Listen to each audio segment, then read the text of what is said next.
नमस्कार दोस्तों कल भोजपुरी इंडस्ट्रीज में महामुकाबला होने वाला है।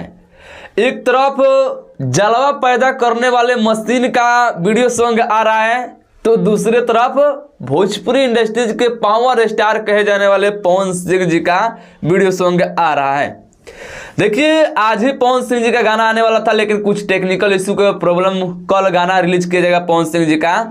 और आज अभी कुछ देर पहले खेसारी लाल यादव जी का भी गाने का पोस्टर आ चुका है। आप लोग देख सकते हैं मोबाइल के स्क्रीन पर गाने का टाइटल लिखा हुआ है मारतिया लाइन, जो कि इस गाने को कल सुबह में 6:30 पर ग्लोबल म्यूजिक जंक्शन के यूट्यूब चैनल पर रिलीज किया जाएगा।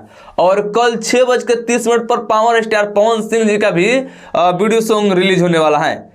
तो देखिए, कल महामुकाबला होने वाला है भोजपुरी इंडस्ट्रीज में। तो कल देखा जाएगा भोजपुरी इंडस्ट्रीज के ट्रेंडिंग स्टार खेसारी लाल यादव जी का गाना आगे निकलता है या भोजपुरी इंडस्ट्रीज के पावर स्टार कहे जाने वाले पवन सिंह जी का गाना निकलता है। कल दोनों में महामुकाबला होने वाला है।